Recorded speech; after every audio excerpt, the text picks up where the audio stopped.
Hey, Slick Talkers, thank you so much for tuning into this podcast. And I know that if you love this show, you'll also love my morning show called Good Morning Hospitality with my co-hosts Michael Golden and Brandy Canali, as we spend 30 minutes every Monday morning to dive into the industry's top latest news and trending topics. So go check it out on wherever you find your podcasts at Good Morning Hospitality. And you can live stream with us on Monday mornings on LinkedIn, Twitter, Facebook, and of course, YouTube. Now, I hope you enjoy this episode.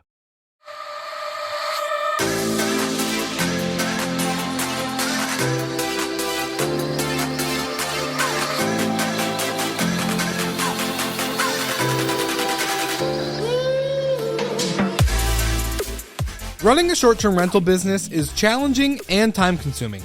Whether it's 10 units or 1,000 units, trying to keep up with the latest trends, technology, hardware, revenue management, guest support, and R&D, it's become almost impossible and increasingly more expensive for the everyday host. On top of that, all of this tedious work does not allow you to focus on what matters most, and that is your guest. Luckily, this will no longer be a problem. Introducing Journey's MOS, the newest and most advanced tech solution in hospitality. Journey's MOS provides you with a one-stop solution that will automate your entire operation and take care of all of your back office work, allowing you to fully focus on growing your business the way you want to. To learn more about MOS, visit Journey online at journey.com. That's Journey, JURNY.com.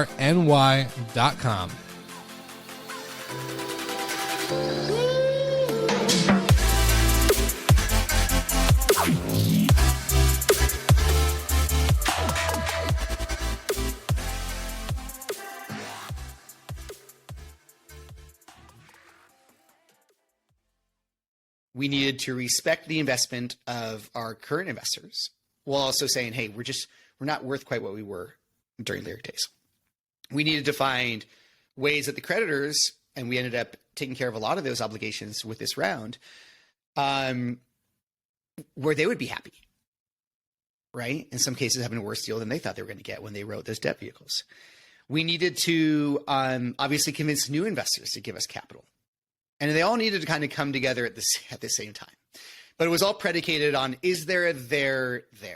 Is Wheelhouse doing enough interesting things in a differentiated fashion where if we all go through the pain of whatever it is, wherever this is going to end up, that is actually worth it? And luckily, there is a there. And Wheelhouse is doing really quite well. Most specifically from a revenue, we've grown 100% in 7 months. We grew 45% in Q1. There's like a there. Our team, we won Innovation of the Year last year, which started to kick off this notion that like, oh, interesting. This team we used to think of mostly as an operating company is actually really good at technology.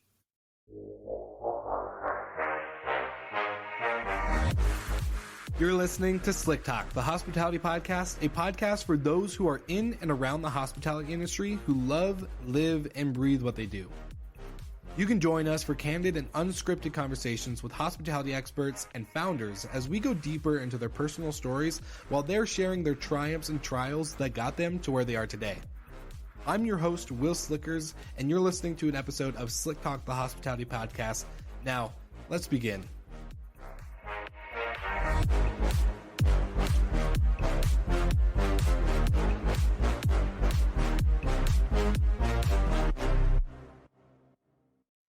All right, everybody, welcome back to another special episode of Slick Talk, the hospitality podcast. I'm here with a good friend, a mentor, someone who I look up to in the space of, short-term rentals and vacation rentals, my good friend, Andrew Kitchell, who is the founder, CEO of Wheelhouse. And Andrew, my man, I'm excited to have you on the podcast once again. So excited. I know we got a lot to cover today. Looking forward to it, Will.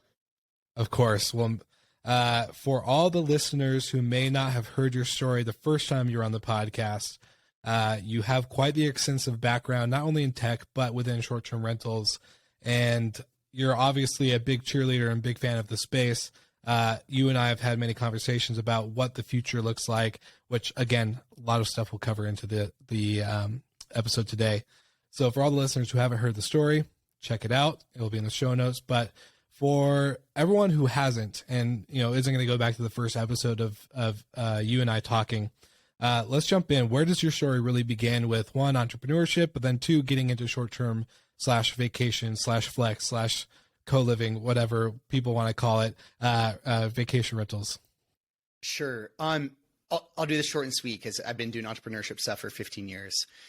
The short version, I arrived in San Francisco 15 years ago, not necessarily knowing a ton about the startup space, but moved into a home where a lot of people were starting businesses, and it became clear that, oh yeah, of course, every business is started by an individual who had a vision, energy, passion around an idea. Kind of living in the Bay Area exposed me to people taking a lot of risk, started to meet a bunch of teams, including people in the Y Combinator, early startup accelerator space, got into the real estate technology about 12 years ago. And then through a series of very fortunate occurrences and a little bit of hustle, got invited to be the CEO of an early stage company called Beyond Pricing.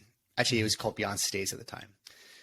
Ended up pivoting that company to Beyond Pricing after about 3 months. The kind of back in the day when looking at the short-term rental space, there really wasn't the plethora of technology that we see today. Our space was still an afterthought, right? People were trying to figure out in urban environments whether you could put a professional coat of paint on certain listings and start to derive more value or create more value from them. So it was a really kind of amazing era in the short-term rental space. It was really before short-term rental space and the VR space had really overlapped even, or would overlap as much as they do today.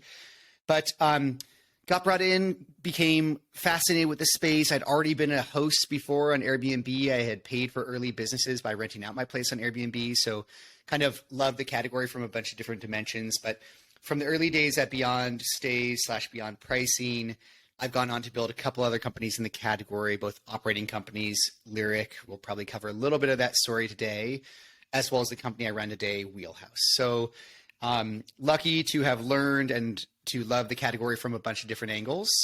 And I'll pause there. Happy to answer any additional questions, though. I always love the story of a tech founder where you've also been an operator before. I find that unique because there's a lot of people that get into tech.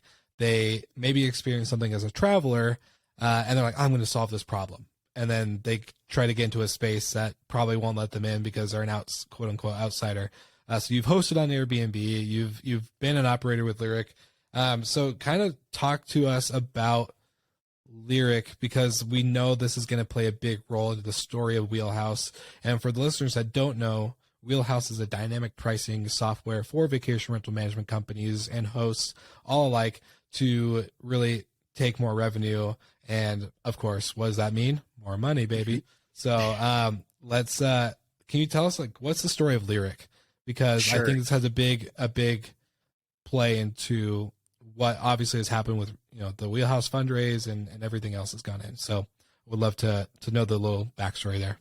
Yeah, sure. So Lyric was a urban property management play, really a new type of hospitality brand that was designed for corporate travelers. And what Lyric was interested in was, we were looking at over the course of a couple of years, we came to be kind of trusted by a bunch of large real estate companies. And what we were able to do is we were able to go to them and say, hey, you have these large apartment buildings. What if we took a floor of your building or 2 floors or half of the building and converted them to short-term rentals and really ran kind of almost like a hotel-like experience out of the buildings, whereby your building would now have both kind of long-term residents as well as short and mid-length guests coming and staying in your space. And it was really an extension of earlier learnings that we had around what happens when you apply beautiful design and decor to a short-term rental space. And the early obvious learnings were better design almost always equated to the ability to earn more from your space. Now, what if we took those early learnings around design and applied those to a full floor or full building? That was what Lyric was trying to prove. So Lyric, over the course of convincing first one real estate company to give us a full floor of inventory in about 2017, over the course of the next 2 years up until kind of 2019, 2020, we ended up partnering with 25 of the top 50 real estate companies in America. And we were able to walk into the boardroom and say, hey, your narrative about short-term rentals is wrong. This is not a space just for backpackers and bachelor parties. Business travelers are starting to use this inventory as well. And the reason, kind of interestingly, the reason a bunch of these folks went from first distrust, kind of having a large amount of distrust for the short-term rental space, to all of a sudden embracing it and partnering with Lyric and other companies like Sonder and Stay Alfred and others, was because these people at the same time were seeing that about a third of all the people who walked in the door to their building were no longer saying, I want to sign a year or 18-month lease on an unfurnished room, buy all the furniture and move in. Mm-hmm. So they're like, well, shoot, we've got a third of our people not even wanting what we're selling anymore. We need to figure out what they're willing to buy. So partnering with Lyric was a way to explore that. And from Lyric's perspective, we were really focused on proving out that we could attract a lot of customers to the building. And eventually, kind of by leveraging these apartments that maybe weren't perfectly designed for short-term rentals, we were actually hoping to prove over time that you could build an entire new type of hospitality / kind of residential living company where you would select or build buildings from the ground up, custom designed around the needs of these new folks, right? So obvious design changes. In an apartment, you're going to have a huge fridge. Well, if your average guest is saying 5'9", do you need a huge fridge, or can you get away with something smaller? In residential living, lighting isn't necessarily great. In hospitality, light and bright wins. Mm-hmm. So Lyric was, and we'll talk about what happened to Lyric during COVID, and even before, it's a really tough operational business to build. But Lyric was really a business kind of predicated on the belief that the world was changing, how people, when they traveled or where they lived, was changing, that you could create amenity-rich spaces and a beloved brand that would attract people to almost any location. And eventually, with success of that brand, you could actually maximize the value of any piece of real estate through technology that lowered your operating costs. We'll talk more about that technology stack today, as well as a brand that created kind of superior loyalty among customers. And unfortunately, yeah, we'll talk about what happened with the experiment as we go. Well, more questions on that. Definitely. And I think the key thing for anyone who's listening is that, the keywords that you're using are was, trying, and instead of did and is doing, is a big play. And I kind of want to know for overall, because this is, you mentioned a couple names, Sonder, Stay Alfred, etc., that have been doing something like that. What, and it's like you also said, it's a very operationally heavy business. So when it comes to this design upgrade, to lighting, to a little bit more tech, and of course there's turnover involved, whose responsibility was it to finance this change, especially when the residential buildings, I mean, like you said, they're empty apartments when they get rented. So who is covering that cost? We were. So the interesting part about Lyric was when we kind of push into this space, and sometimes when you're building in a startup, like a little bit of regulations actually may be a good thing, because if you can build right up against what's legal, you might actually have kind of a little moat from people who might not be able to navigate the legal landscape as well. In our case too, we were having to walk into the boardrooms of these large companies and convince them to lease out their spaces to us. In the first deals, we did sign leases and we did pay for all the furniture and we did take all of the risk, right? Wow. That is really what Lyric was basically doing. And the reason we ultimately raised $100 million of venture capital from folks who wanted to scale this idea with us. But we took all the risk, sorry. And we were okay with that, partly because the notion was if you grew fast enough and proved enough differentiation, that eventually it would support the business model and you could start to split the risk with real estate owners, much in the way that hotel operating companies and property companies split the risk as well, split the investment and split the risk. In our space, everything was too new for people to say, hey, let's look at the management model as opposed to the lease model.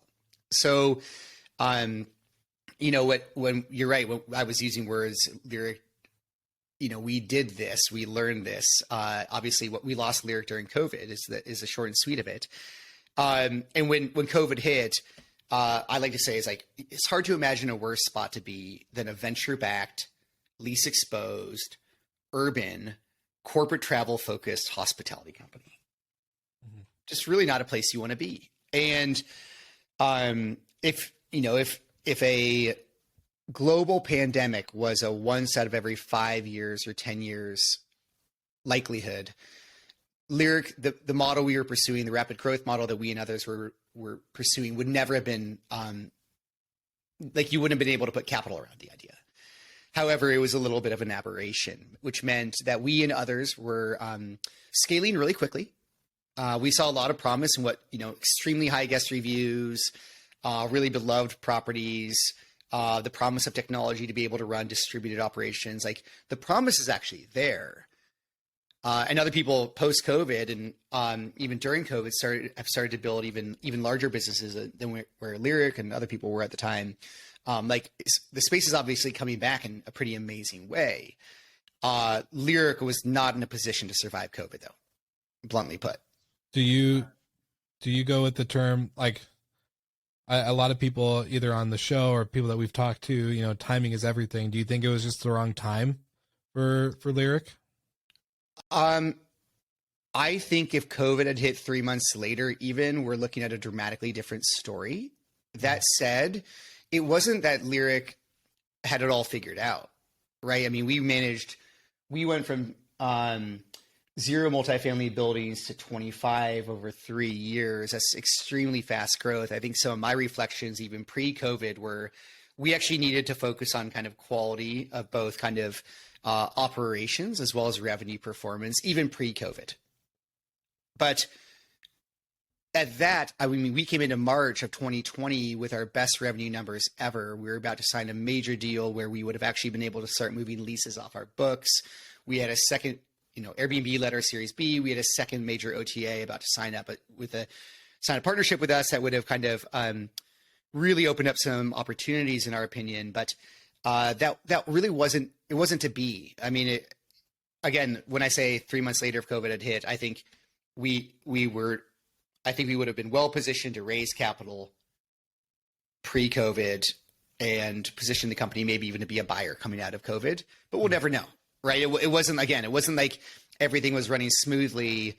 There are plenty of things we wanted to change or improve about Lyric even before COVID hit. But COVID was the death knell. And like for a lot, I actually thought that WeWork, which had imploded kind of 9 months before us, pre-IPO, I thought that was kind of gut punch number one. And gut punch number two was COVID. And that destroyed the capital environment that had made kind of the rapid scaling of our business and kind of, therefore, the risk profile we were willing to take on possible. That's really, yeah. I always think about that because, like, what if, but you kind of just said we'll never know. Yeah. But like the story behind it, and this is where I really wanted to have this conversation with you on the episode, was that you were able to spin something out of it. So Wheelhouse is now born officially from risen from the ashes, we'll call it. But I want to ask just some, you're a big fan of entrepreneurship. You're always encouraging other entrepreneurs, whether they're in our space or they're not in our space. And for you as a founder, can you, what was it like to go through that, through the fall of Lyric? Just because, one, I know like we know Wheelhouse is a spin-off and it's risen from the ashes and it's a great product, and it was something salvageable, I think is how you say it, from that. But from a founder's perspective, like give us what happened like with you personally. What was that like on the back end? Yeah. It was incredibly sad. I mean, imagine the elation of thinking that you're going to sign a business deal and you're coming in with record revenue. And even though it's been a hard battle to design a brand that you love and build this thing, March 1st, when everything fell apart, I remember I was biking home from the office and I called I called our board member, Rick Yang at NEA, and I said, hey, the deal with this company fell apart. If that deal fell apart, like sayonara short-term rental industry in the near term. Like this is a bad canary in the coal mine. And Rick called me back a couple hours later and he said, we're going to make really tough decisions starting tomorrow. Get really good sleep. We're going to do this together. And he actually called, there's another investor, Tony from Signal Fire, and they actually collectively called me together and we started to say that. And there were incredibly uncomfortable decisions that needed to be made, which was when you looked at the landscape of, let's look at like normal survival or kind of recovery times for hospitality. The numbers you usually fall back on are like, okay, well, after 9/11, New York took 5 years to recover. And after Katrina, New Orleans has never recovered. So what's going to happen to a global pandemic? Should we expect a 1, 3, 5, or a decade-long downturn? Mm. Should we expect hospitality ever to look the same? And our answer was, we don't know, but we're not in a cash position to wait around to figure it out. And we do have this interesting technology that we could still potentially salvage. Don't know if that's going to respond either. Don't know if the hospitality space is going to be gone. So the incredibly difficult decision we started making and ultimately made 18 days later was we needed to say goodbye to 135 teammates out of 150. We needed to start negotiating out of 25 different leases, where if any lease had sued us, we would be out of business. So we might work for 6 months and then be gone. We needed to convince / collaborate with teammates who we said, hey, tomorrow we're going to be a technology company and we're building. And sure, that revenue line has also dropped 80% because Wheelhouse was already a public facing product at the time. But a lot of those businesses and a lot of people we worked with ended up going out of business as well. And oh, by the way, we can't promise you any equity. And we have debt that, might be a scenario where we actually don't make it through at all. But you kind of have to put on a face and start to find your way. And that's really scary. It's really embarrassing. You're like, oh man, I believe in this thing. I've got to go talk to teammates who I love and tell them that like, A, we don't have a job for them and we can't afford to pay them. And that's kind of a little bit, it's a definite hit to the ego and it's sad. And it's like, I think what we kind of try to go through, and I think for other entrepreneurs, I think the healthiest thing we did was try to reframe our opportunity as quickly as possible. And I think shortly after March 18th, which is the day we ultimately said goodbye to a bunch of teammates, we had to figure out the new narrative that resonated both with ourselves and resonated to a team to be able to have a chance at the build out. Right. So we had to actually quickly process the sadness and the discomfort and embarrassment, frankly, and get to a position where we were in build mode. And it needed to happen really fast or else we're going to lose truly everything. So that was, I don't know, even now I'm like, God, did I fully process Lyric? Maybe not. I know that very quickly we had to get, and truly did get excited about like, okay, well, let's be the team that took the gut punch and survived it and built out. And when other entrepreneurs get into really tough spaces, we will be there to talk to them and illustrate like what can be done. Hopefully, should we make it through? And we really rallied as a team around that idea. And honestly, it felt very liberating. It felt like we all of a sudden, since we'd gone from raising $100 million, having a lot of pressure. Okay, of course, success was imminent was kind of the way I think some folks thought about it. We didn't necessarily believe that. But oh my goodness, we just got hit by a cataclysmic global event. No one's expecting us to survive. Guess what? We get to take huge swings. 100%. Well, I was going to say for me, I never knew, like I was just getting really heavily into the space in 2019, quit my day job as a hotel manager, started getting to know all the short-term rental tech companies from NoiseAware to, AirDNA, X, Y, and Z. And, COVID happened. Everyone was like, what the hell? Either they went out of business, they got laid off, or had to really just put their head down. And then one day, I feel like the industry just kind of started picking up. There's all the fighters. It just felt like I don't know, in my head, I didn't really see it happen, but in my head, I can see just a bunch of people pushing this big boulder uphill and just not stopping. And there's a lot of people that have left along the way. And there's just this group of just people that are just pushing and fighting. And, one day I get a LinkedIn message from you saying, hey, listen to a couple podcasts. I love what you're doing. Would love to chat and like teach you, or not teach you, but tell you about what we're doing at Wheelhouse. Never heard of Wheelhouse in my life.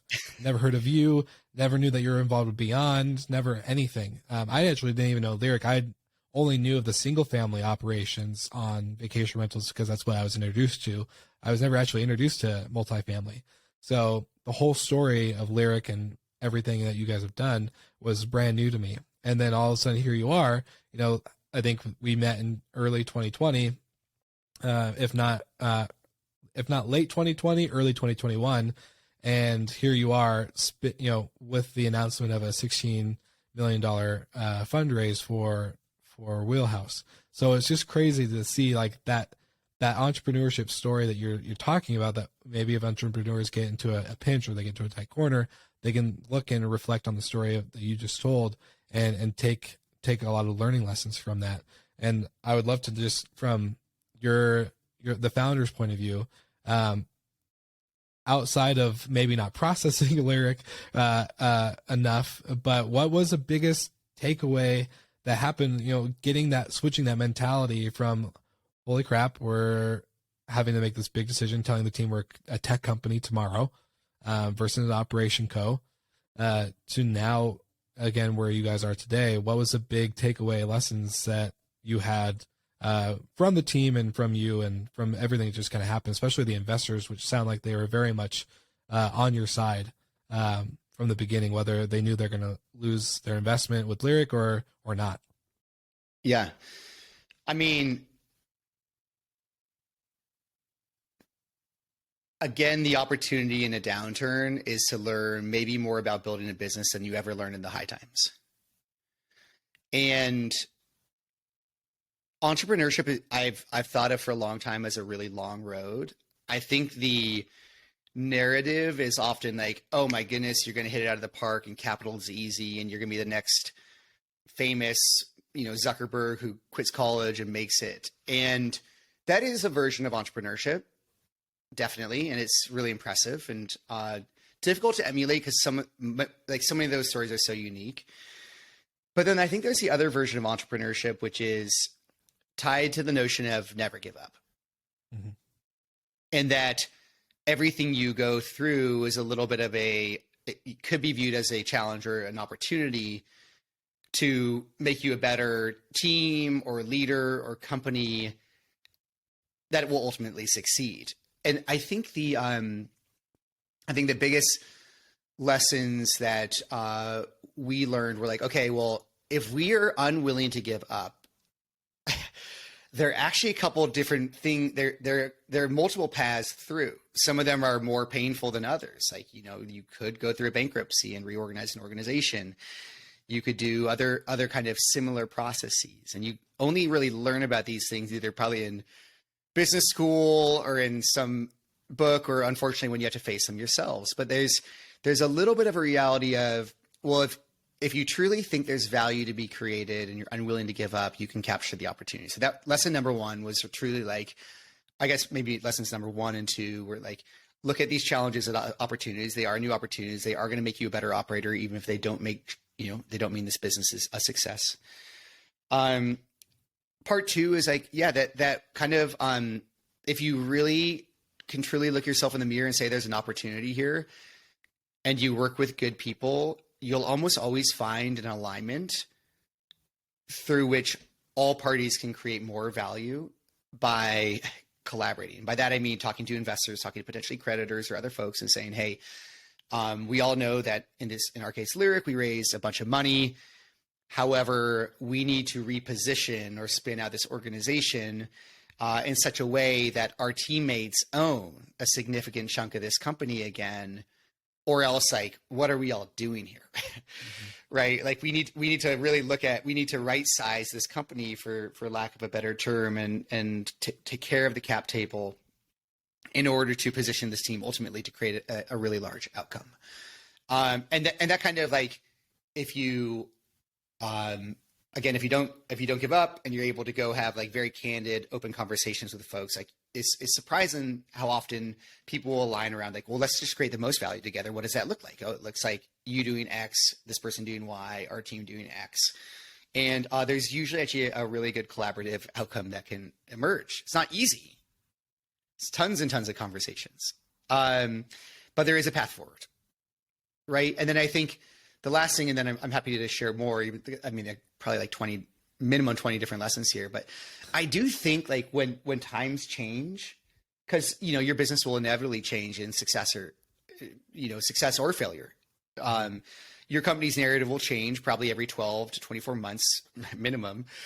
And when those moments occur, like as an entrepreneur, as a leader of an organization, going deep and really finding that narrative that is like true and resonates and creates value is actually a really fun practice. But like we needed to find our new narrative that all of us were going to get out of bed for every single day and say, we want this really, really badly. And we're best positioned in the world to create this new company and this new idea. And if we didn't believe that, again, like what are we doing? Right. None of it would have made sense. So happy to pause there, Will, or maybe I'll also say like, I do believe that hard times have made personally is like, I'm a way better leader than I ever was. I'm way more thoughtful about capital deployment. I'm way more thoughtful about every single teammate I hire. I'm more capable of handling the difficult conversations that all entrepreneurs have to go through, right? So am I thankful for those lessons? No and yes. No, I miss my teammates dearly who I got to build Lyric with. Yes, we get to have a new opportunity and a fun story to share that, again, hopefully helps a few other people who are battling through some tough instances in their own entrepreneurial paths. No, it's you just answered my next question, which was, what did this teach you and your leadership, and how does it affect your leadership style? And obviously, you just stated, that's a really great takeaway. But coming from a non-fundraising entrepreneurial background, on my end, I'm curious to know, what does this look like in the sense of restructuring? Because I didn't know that Wheelhouse was a customer-facing product prior to Lyric closing, so that's a new information for me. But how does that look like when which I think the greatest advice, when I think of investment, I get scared because I think of like the TV on a movie or a TV show, they make the board look like scary people. They're gonna backdoor you, all this stuff. But the fact that you just stated, you're able to have genuine, honest conversations with your creditors and investors and be like, hey, look, we need to restructure for multiple reasons. And a big one is our team needs to have ownership. And two, it's just going to be better off overall for the company and for your investment that you had prior. So what does this look like? How do you, outside of the genuine conversation, how do you restructure this type of raise, especially to cover some of the previous, debt? Yeah. Oh, that's the last 7 months in a nutshell. So I will try to distill it down. It starts with having people, either board members or teammates. In my case, I had two teammates who really deserve the majority of credit for this financing round. The three of us collaborated very tightly on both the narrative of what we're doing, as well as the financials, as well as the restructuring that would work for all parties. But if I hadn't had people who had seen it or done it before, and I trusted deeply, no way we pull this off.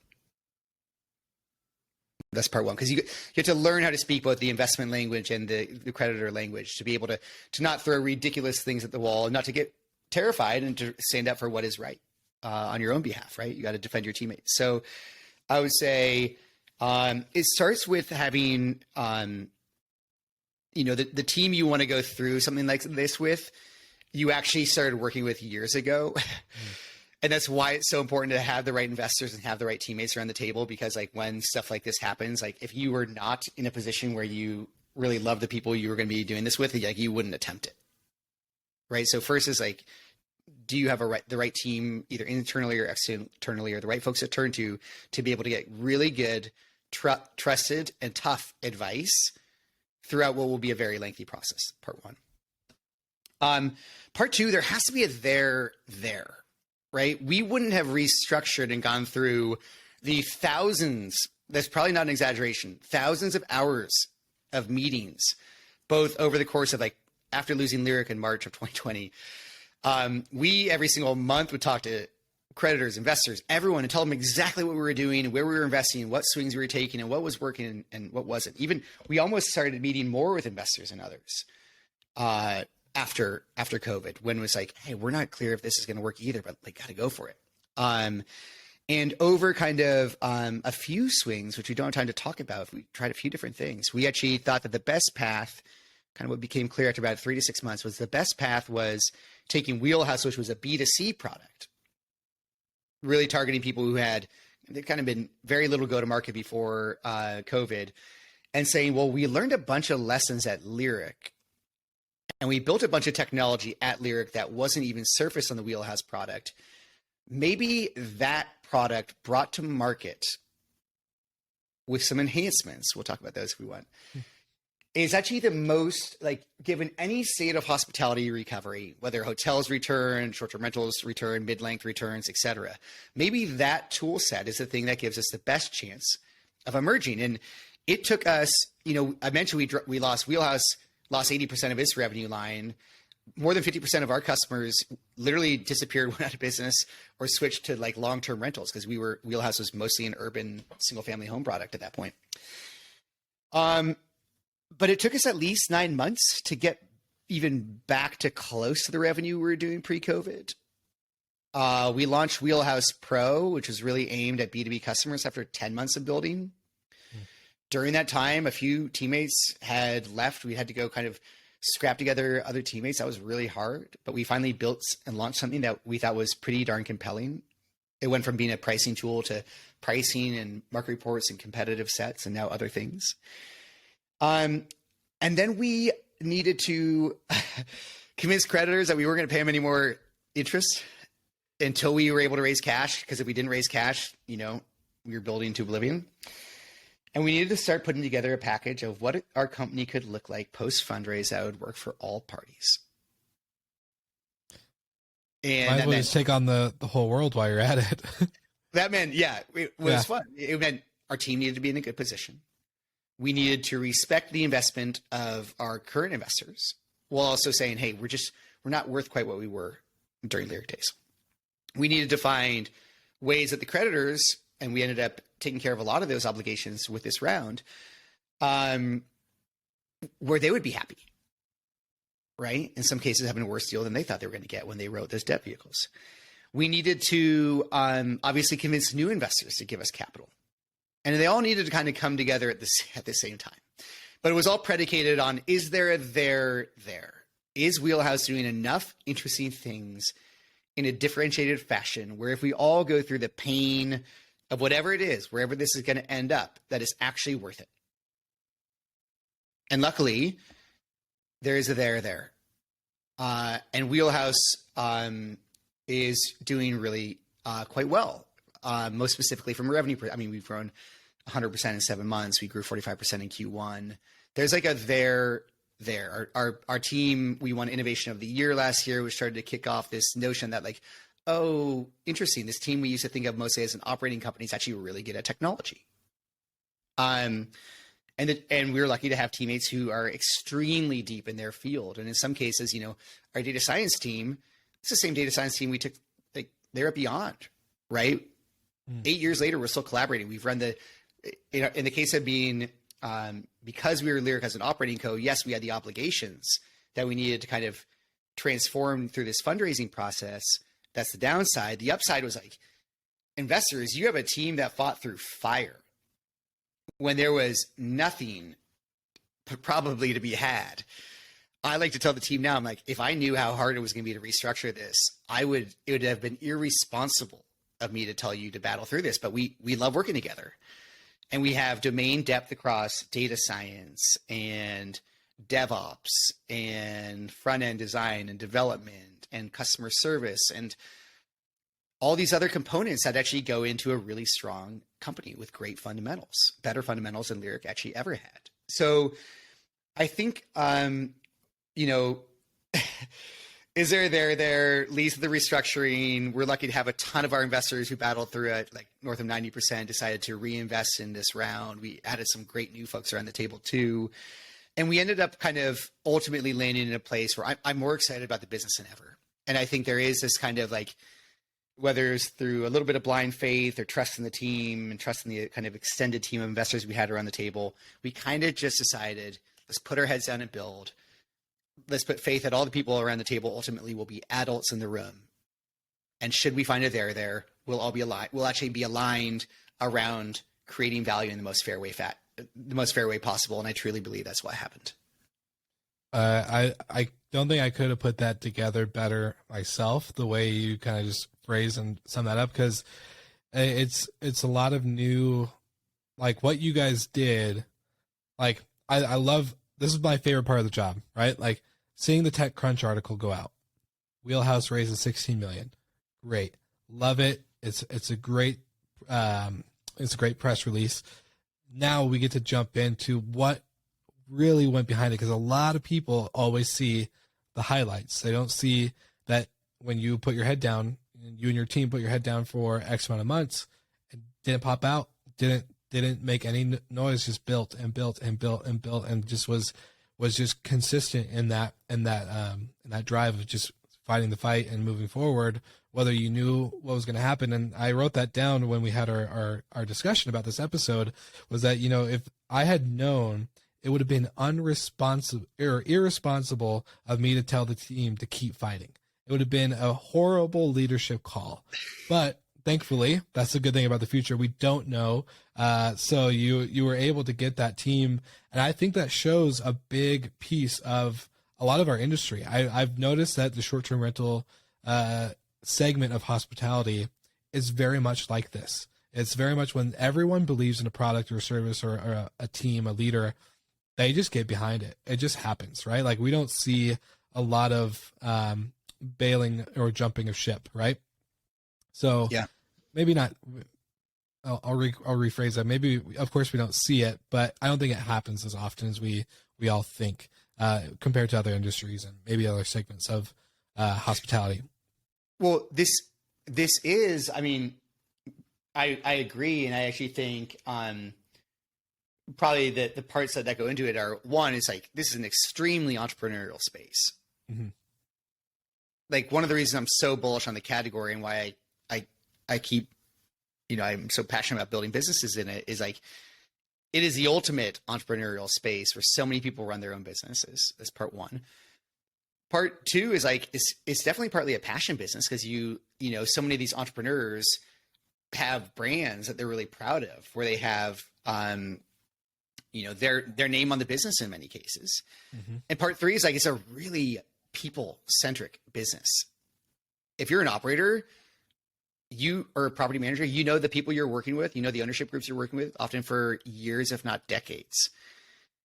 If you are in a vacation rental destination, you might have hosted the same families for 30 years, right? There's a lot of pride, passion, and entrepreneurship in this category. And that's like, in some ways, like the most obvious example of how that played out is not, yes, the loyalty of people to various teams. But look what happened during the pandemic, how quickly all these businesses pivoted so much faster than hotels. Yeah, that's 100% so much faster true. Than any class, right? And all of a sudden you had all these people being like, hey, we have updated our cleaning standards, we updated our images, we updated our messaging, we updated everything, didn't need permission, did it because it was the right thing to do. And we're changing all these other things based on what we're seeing in our market. And like, if they weren't experimenting, their neighbor was.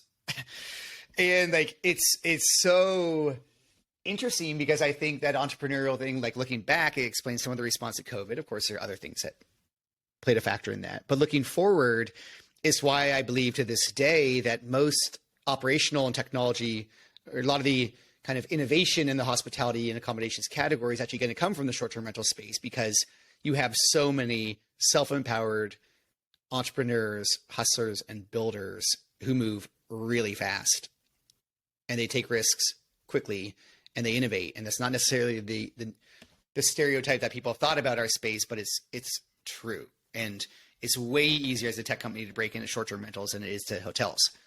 Way easier. So of course that's going to lower barrier to innovation means more innovation.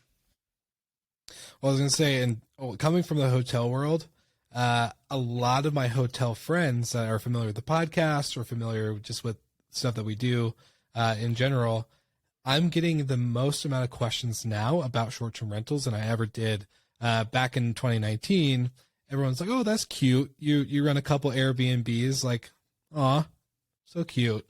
But then now the number one question, like, everyone's like, "Holy crap, this is way more professional, way more fast, growing, way more more tech enabled than we ever thought." Like, I just heard of Airbnb, right? Like, that's what everyone thinks of when they get exposed, to the actual operations, the tech, the innovators, the founders, the teams, the concepts that we're putting out.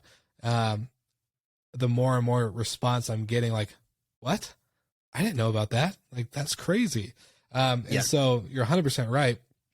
And you're kind of talking, and you referenced moving forward, you think this is going to be the space that's going to have the most innovation for the sector. I want to know that, the question for you is, what is it like moving forward? What's next? Now that you are kind of out of the ashes, right? You're seeing the light at the end of the tunnel. What is next for, Aries investment, for Wheelhouse, and for the growth and behind, what you guys are building and what you have built and how you're going to sustain the foundation that you have built now? Yeah, great question. So honestly, early innings for the category. And by category, I mean, let's say Wheelhouse works, yes, for revenue management for short-term rentals and vacation rentals. Our category has a couple competitors, not a lot.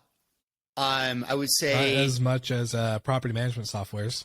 Nope, not as much as like hotel revenue management. There's a lot more hotel revenue management software out there. So our space, like if our category does well, we will start to bump into hotels in the next couple of years, right? And I think what Wheelhouse is investing in the near term is there's a ton of opportunity just in the pure vacation rental and urban short-term rental space. So Wheelhouse's mission number one is to take Wheelhouse Pro, the product that won Innovation of the Year, and build it at least twice as good, right, in the next 6 months, right? I think there's a plethora of features, product lines, et cetera, integrations that we can and should add as quickly as possible to address, areas of improvement that I and our customers want and expect to see. So investment number one is in the core Wheelhouse offering for short-term rental folks. Investment number two is we are fascinated by mid-length stays. This is 30-day plus to 10-month stays, traditionally known as kind of corporate rental space. Now maybe looking more like flex living / flex work / extended travel experiences. But when you look at that category, it's probably fair to say that it's at least as big as the short-term rental space. So if you said the short-term rental space is called $180 to $200 billion a year, corporate rentals are the same, roughly the same, right? So area number two for us is we look at that category and we're like, no one's pricing that well. Mm-hmm. And now there's a ton of data signal that we've been looking at for kind of 6-12 months saying like, okay, well, we know we can price this better. And all the things that have gone into designing a pricing engine for the short-term rental space appear to actually be really well suited to addressing mid-length. So when you look at the challenges of pricing short-term rentals, you look at, you think of Airbnb and VRBO as merchandising revolutions, right? People used to buy a hotel room. They bought a bed and a television. Now they're buying a porch, pool, patio, Wi-Fi, parking, pet policy, cancellation policy, etc. Figuring out what those attributes are worth is the challenge of our category. And guess who mid-length is going to borrow from? Are they going to merchandise like a hotel? Or are they going to merchandise more like a short-term rental? They're obviously going to merchandise like a short-term rental. And hotels will eventually do the same. So second big investment area for us, mid-length is a massive untapped category. a lot of folks about, if you look at some markets, 55% of people in market are now leasing out for a month plus at some point during the year. So it could be shoulder season or regulatory driven, but we think that is probably the most important thing to be good at. That's a truly new capability for Wheelhouse over the next 18 months. And third is, if you're really good at understanding what assets are worth in the short-term rental space, or what a property should be worth on a monthly basis, you're probably well positioned to help people think about underwriting of assets or investments. And that's a little more experimental. We might play that game with other teams. We don't really know what it's going to look like, but I do think that'd be the third logical category of investment for us if we were to pursue. But really the first two, the short-term rental, kind of like undeniably best in class on the short-term rental side, and then mid-length pricing are really where we'll kind of execute towards in 2020, and we'll see 2022, and we'll see where we land. Is mid-length, like pricing and mid-length stays, do you think it's a trend? Like, we're just seeing it because I think, one, there's a couple things of, people were so cooped up in the early days of COVID. So now they're, wanting to experience a little bit more. They wanted to be closer to family and friends or whatever. But then another thing we were talking about in an earlier episode that may or not be published before this one goes out, but is that people were so unhappy with their life prior to COVID. And then when COVID hit, then they're kind of like that aha moment, like, I don't need to be here. I don't need to stay in this city that I don't like with a job that I don't like.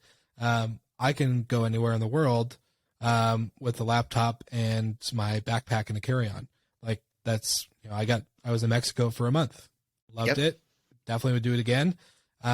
So is this a trend? Is that going to get old for travelers, or is this something that you think the next generation of travel is going to value more because of, again, flexibility with their jobs, flexibility with their income and their monthly spending, all this other stuff? I think it's definitively the future. I think it's far from a fad. I think so much data bears this out. So let's look at travel patterns. So we're literally double checking data right now because it looks like in many markets, mid-length stays are up 250% since the start of the year. They're accelerating coming out of COVID, right? And literally, we should probably talk again in 3 months just to verify that, because we're looking at the data and we're triple checking everything now, being like, wait, is this truly going on? But the data we're seeing suggests that there's an explosion of mid-length still. Part one. Part two, look at some of the fundraisers that have gone on in the mid-length space. Zeus and Blue Ground and Landing and other companies are raising tons of money. Right? That's kind of part two. Part three, remember all the way back at Lyric when we were talking about how major multifamily companies were inviting us in and saying that even pre-COVID, a third of all their potential residents were coming into the building and saying, I don't want a year unfurnished. Give me a furnished flex lease. Well, guess what? That was 5 years ago that a third of those potential residents were coming in. So I actually don't think that, I think COVID catalyzed the trend and extended the trend, and corporate rentals have been there for decades, right? Corporate rentals have been some small part of a multifamily stack for a while. In some cases, like 1 or 2 units in a multi-100 unit building. But this is,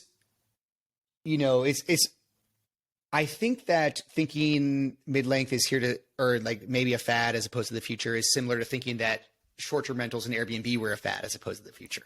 Yeah. And the closer you are to it, the more you're like, hey, the longer people want to believe that, the better. I don't care, because we're gonna go build technology to power businesses that exist today that are doing tens of millions of dollars in revenue or more, hundreds of millions, huge companies that are running today. And I think when you look at what happened during COVID, when you think more about look 5 or 10 years down the road, and you start to say, okay, so self-driving electric vehicles are going to be here. Cost of transportation in that world plummets. What happens to any good? Again, as costs plummet, consumption increases. Is it going to look crazy to have one home when you could go live at a bunch of amazing places? And maybe people spend a couple years post-college living a slightly more nomadic lifestyle. Or maybe when they move to a city, they stay for 3 to 6 months in different places. Or maybe when they retire or their kids go to college, or whatever life phase it is, are really natural breakpoints where you could start to say, well, people might value freedom to live anywhere in really comfortable settings. So maybe we go from spending a year or two of our lives in flexible accommodations to spending 5 or 10 years. And that's a 250 to 500% increase in market size, right? So like, I don't know. I think we'll be looking back at COVID as the start of, or another kind of step toward a more distributed, flexible world, because I think that is a pretty appealing lifestyle, certainly at certain phases of people's lives. So no, I don't think it's a fad. I think it's clearly the future. I love that, and it ties perfectly in. I think you saw the Good Morning Hospitality episode this week with Pat, who is a digital nomad. But the one thing he said, we asked him a question, what's the difference between a remote worker and a digital nomad? Is that he says a remote worker is about 1 month to 3 months, but they usually become a digital nomad where they're 1 year to 5 years to more. And a really cool thing about that is that it's not just for single people in their 20s or 30s. It's actually a thing. Flexible living applies to couples, single people, older people, families, whether they have small children or maybe some middle school age kids. It's not just what everyone thinks it is when they look on Instagram with a bunch of teenagers or 20-something-year-olds, taking selfies on the beach. So it's really cool to think about, because like the one thing I'm always curious from, because I think we saw a lot of fads in the early days of 2020 with COVID. We saw drive-to markets, and everyone was like, "Oh man, it's gonna blow over once airlines and international borders open up." Did that happen? I don't think so. I think we're still seeing a pretty strong, heavily drive-to market, even with travel being open, even with mask mandates not being on airlines anymore unless they enforce it still. All this stuff, like I would love to know if you guys are seeing the same thing, but that's my favorite question to ask with people that have this data, is because we thought things were going to be fads, but here we are 2 years later, and it's still thriving pretty epically. Yeah. You just made the best case ever for why, not to plug, but why people should invest in data or pricing tools, because we don't know whether things are fads or the future until we look at the data. And I mean, right now, if you were saying, hey, let's just prognosticate what 2022 and 2023 looks like, you could say, sure, we've had incredibly strong years in 2021 in particular for a lot of markets. And in 2022, certainly certain markets are looking strong. I think we are pretty clearly coming out, at least in people's willingness to travel is up, is fair to say. So it could be a really strong year again. There's going to be a lot more supply created in a lot of markets, which, could be scary for folks because a lot of professional capital has come in. But the unknown thing is, a lot of people were new to vacation rentals and short-term rentals who used them during COVID for longer stays, and they would ever stay in a hotel room. And a lot of hotels were flat out closed down. Mm-hmm. And did that exposure to the inventory and maybe their awareness of like, oh my God, a lot of these are professionally managed and digital access is starting to be a real thing now. And this is way easier than I thought. And the economics of it, if I stay in a large space in particular, are better than a hotel room. Like, have so many people gotten exposure and gone back and told their friends, and like, we don't know what the demand profile is totally going to look like for this stuff. So like, all I can say is the data will tell us over time, what is the fad, what is the future? Any like, I like to say to folks who are like, oh, well, after COVID, we're all going to go back to using hotels again. It's like, okay, well, the likelihood of that happening is probably at least equal to the likelihood that actually we swing even more into STR being a preferred travel class or preferred place to stay when you travel. Like, both those scenarios are equally likely, and I'll make an argument on either side of those, which will sound maybe informed, but time will tell. Time will tell. I think, again, I obviously believe pretty deeply that in the short-term rental space, overall, you have a little bit more of a quicker response rate to any changes, which is why, as a technologist or a technology company, I'd almost prefer to sell into a fast-moving market and then take lessons learned and pass them downstream to others who might be slower to adopt. or to adapt. So, yeah, I'm definitively excited about the continued strength of the short-term rental market, even if we don't see quite the peaks that we've seen in recent years.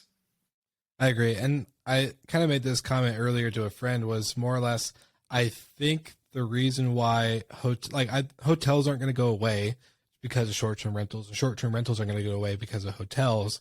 But I think the guests now having the control of what they want to choose to experience is going to be what dictates the future, demand or, preference, right?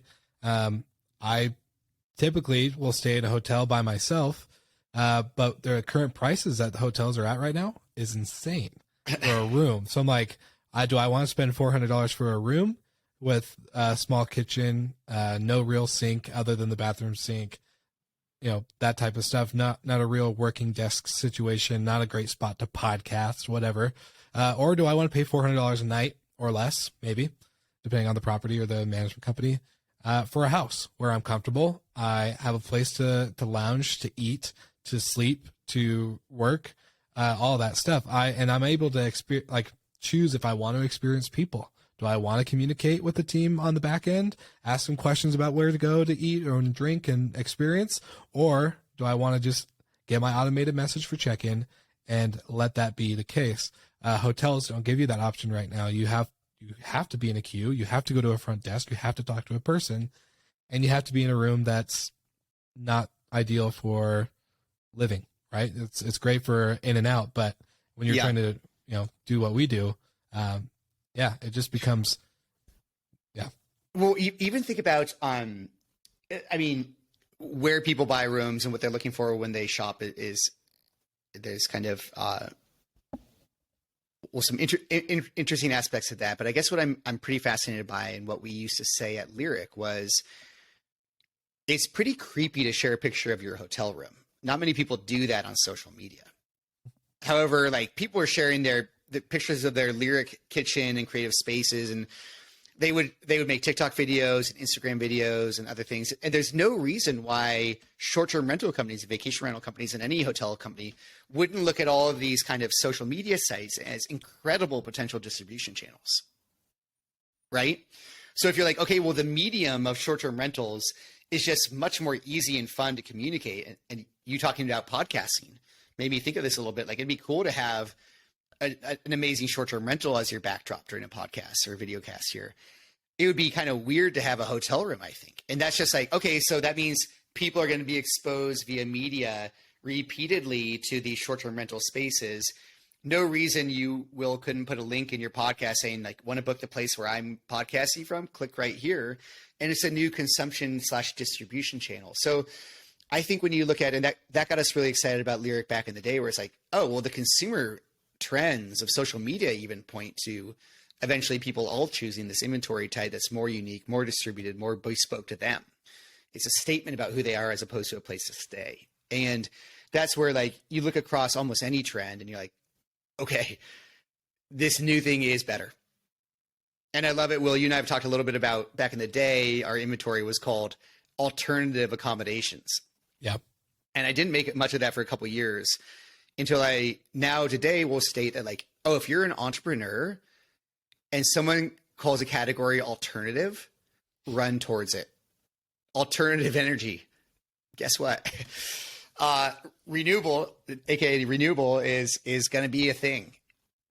Alternative bands, clothing, etc. Those all went mainstream. Alternative is almost a signaling word that society has for things that probably are about to go mainstream in some way. So when hotels were calling our inventory alternative, from their perspective, they thought of it probably in the wrong light, that this was only appealing to a small segment of the population. From an entrepreneur's perspective, you hear alternative and you're like, some meaningful percentage of folks are starting to express that they want something different. Let's address those needs and build for that.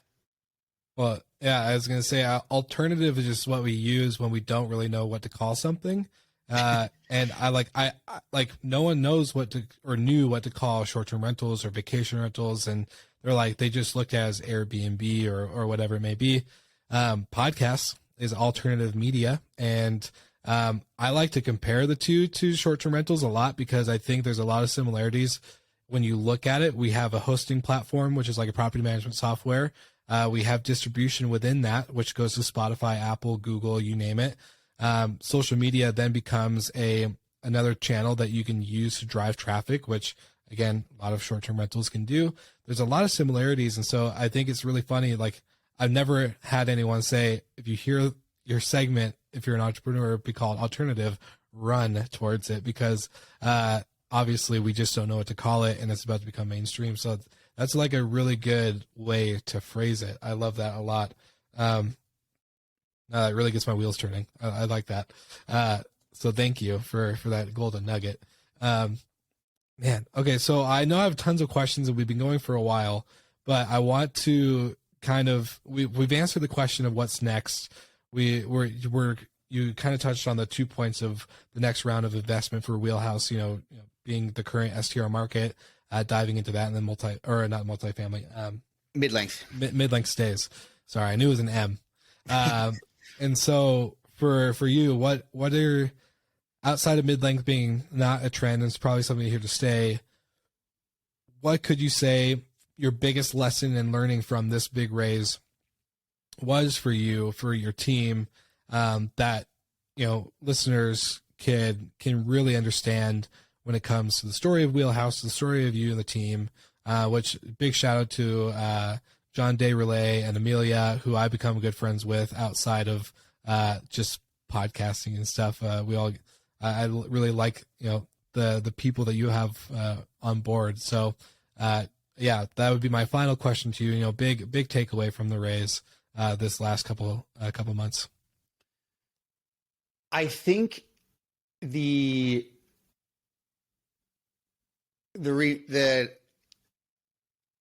lessons that are probably most applicable. I'll say this. First is, we had been lucky at Lyric to raise quite a bit of capital. And by lucky, I mean only that we'd had success in going out and sharing our vision with others. And this fundraise at Wheelhouse was going to look a lot different. It was going to be smaller. It was going to be harder. We had this kind of baggage of, we survived this thing, but what next? And one of the lessons that I think is valuable for everyone is like, rejection is inevitable when you go out and pitch. Wheelhouse got so many no's. And we're okay with that, because eventually a lot of those no's turned into yeses as we continue to kind of improve the potential restructure in the organization and offering clarity to people about what was going to happen. So I talked to people who were like, oh, I'm going to talk to 10 people for a round. I talked to probably 200. So for entrepreneurs, like, spread your net so wide, and don't be afraid to go back to people who told you no if your narrative changes. And our narrative happened to change more than any narrative I've ever fundraised around. But it almost repeat, going back to those people again and again, and in a way that was like pretty humbling, is so essential. Like, number one lesson in fundraising: swallow your ego, get prepared to take a ton of no's and smile about it and learn something from it. Every no is an opportunity. That's part one. Part two is, like, again, the lesson that I'll always pass on to entrepreneurs is never waste a fundraise. Part of the reason we talked about we talked about that a little bit off recording once, and that was a big, thing for me. So I would love to have you explain that a little bit. Yeah, never waste a fundraise means you might be embarrassed about the state of your business or embarrassed to reach out to someone, but a sure way to get a meeting and learn from someone really intelligent is to say, hey, we're raising a round. We're really passionate about this business. Here are 3 data points for you. Are you interested in a 15-minute or 30-minute conversation? And through that, I mean, we've now met hundreds of investors, and guess who's ready to give money to the company now that we're restructured? Some of those folks who even pass on this round, they're like, oh my God, you pulled it off. Like, let's go. So never waste a fundraise is the notion that you, even though you always think about raising your current round, you actually need to think about raising your next round as well. It's really unusual for people to give you money within 2 months. So really, you're having conversations now that set you up for that fundraise in 2 years. Fundraising isn't done in 2 months, it's done in 2 years. And you want to have those conversations now. So never waste a fundraise is you actually have an opportunity and a platform to tell a bunch of people your story, even if they're going to say no. That no eventually is going to turn into a yes, especially if they know you better. And like go out there and meet as many people and learn as much about your business as you possibly can. And when people tell you no, ask them why. What were you hoping to hear that you didn't see? So the more you can say, I'm not going to waste this fundraise, it's an opportunity, and even a no is an opportunity, the better. I love that. Yeah.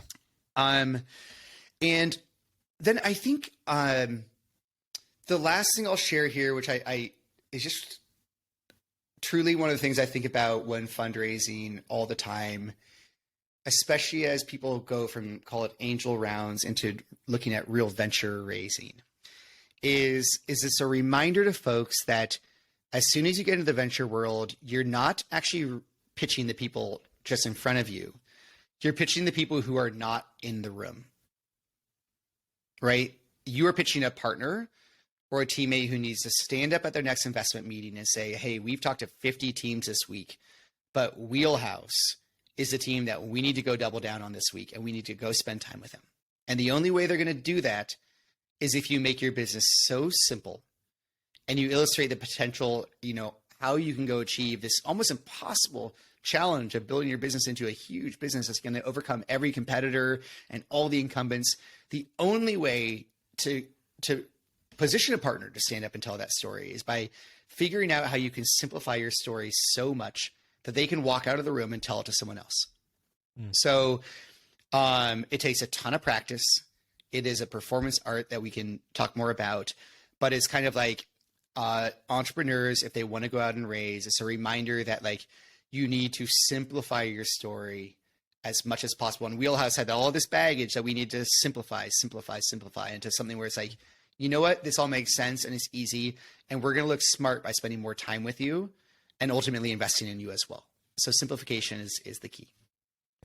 That was really good. And I think I think it was you, and hopefully I'm quoting it correctly, but I think you told me, because I was asking you questions about fundraising. What does this look like? When should you do it? And you stated, never waste a fundraise.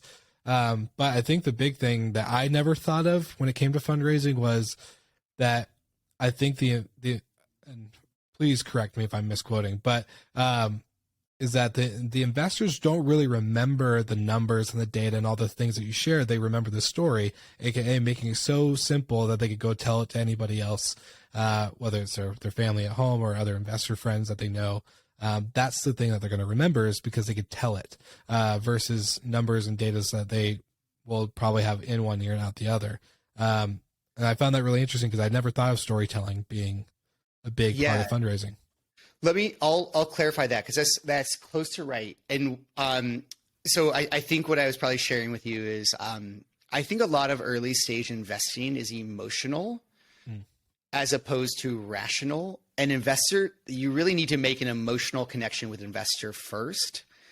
So they'll even take the time to lean in and look at the numbers and take that emotional response and actually say, oh, this is actually a rational investment, and I can rationalize it to others. But if they don't have that emotional connection first, and they don't be like, wow, I want to work with this entrepreneur for 5 years, I want to build with them, I'm willing to go to bat for their name, in front of my whole team, I'm willing to say that this is a team we should spend a lot of time with. If you don't make that emotional connection, you're not going to get through the rational part at all. And so you're right. I do think, especially if you are pitching angels, angels' decision-making framework might be more like, instead of pitching their partners, they might call a friend or an expert in the category and say, hey, I've got a good feeling about this team or entrepreneur.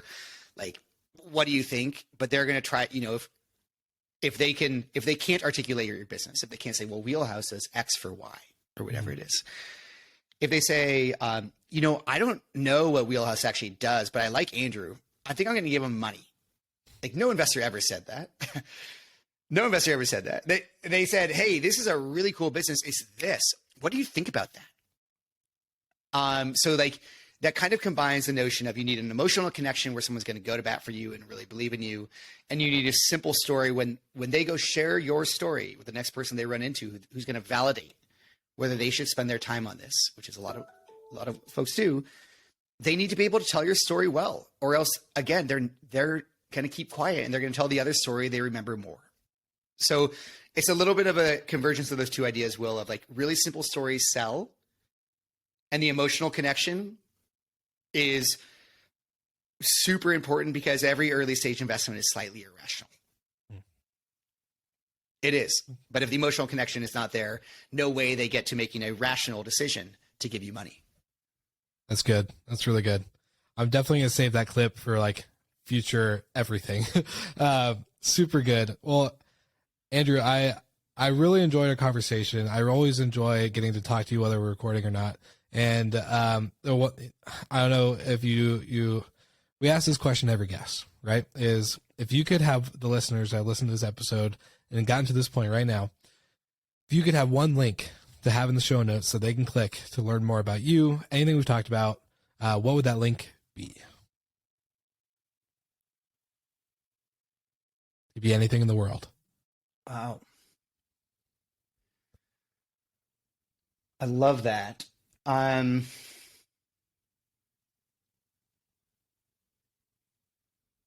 know you're a big fan of LinkedIn, so we could always do your LinkedIn. We could do the website.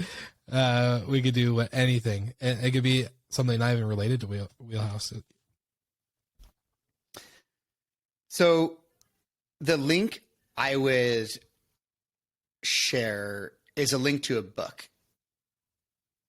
Okay. And the book is a really simple book that I read when I came out of school, and I didn't know a lot about entrepreneurship yet. I didn't know a lot what the working world looked like. And I kind of love the cover and a few other pages in the book. But the book is called It's Not How Good You Are, It's How Good You Want to Be. And that is the thing. I've bought the book for probably hundreds of people now. I've gone back to my college and taught some entrepreneurship courses and bought the book for all the students. And I really believe that message is my favorite message out there, especially for entrepreneurs, because you're all building into the unknown. And we all have times where we feel exposed and in over our heads, and we have imposter syndrome. And the simple notion of it's not how good you are, it's how good you want to be, which is a book by Paul Arden, a famous advertising executive, is the summation of my favorite idea in the world, which is like, how badly do you want it? And how much are you willing to work for it? And you know where you're going? And that's all you really need. And I think I share that just because I love entrepreneurship. I think entrepreneurship can set a lot of people free. I think it's an amazing idea. I hope to empower as many people as possible to take that journey as well. And it's a journey it's scary and it's imperfect. But I think that notion that we had in the back of our minds at Wheelhouse was, hey, it's not how good we are today. It's how good we want to be. And I think about that. We think about that a lot. I would hope that people wouldn't go learn more about Wheelhouse. I would hope they would go read that book and learn more about themselves and have the confidence in themselves to keep building, because I think it unlocks amazing things. Not to throw every past guest under the bus, but I think that was the best response we could have ever gotten for that last question. So thank you for that. I do want to make one quick announcement to anyone who's listening, watching the live stream right now. We are about to go into a Q&A, a live Q&A. So there's going to be a link in this stream where you're going to be able to join us on video, on microphone, recorded, to ask any questions to Andrew about entrepreneurship, short-term rentals, structuring a raise around debt and capital and funding, or not funding, but disbursement of capital, all this stuff. So make sure you grab that link right now and join us on the live Q&A. If you're listening to the audio version, then we will post the live Q&A of anything that happened in that conversation in a future episode to come out right after this. So Andrew, thank you so much for taking the time again to be on the podcast and to do this with us. And I'm super excited to once again have you on the podcast in the future. Thanks so much, Will. Fun as always, bud. Appreciate it. Thank you.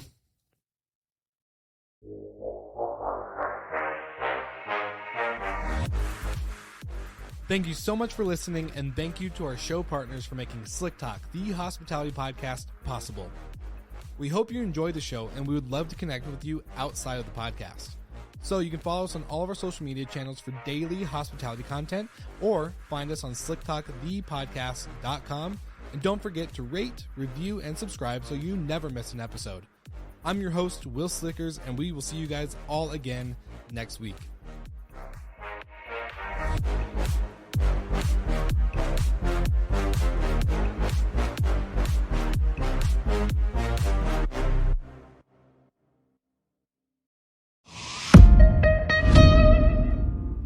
I've said this on Slick Talk many times before, and as time goes on, it becomes more and more true. Operators have been so used to multiple logins, different dashboards, and overall segregated data points for their hospitality brand. I'm proud to say this is no longer going to be the case for the industry. As a podcast partner, Journey MOS is made for operators by operators. One dashboard, one solution to keep your business in shape and ahead of the competition. If you think this is too good to be true, then you need to go to journey.com, that is JURNY.com, to learn how Journey MOS can get you ahead of the big players in your market. And now, back to the episode.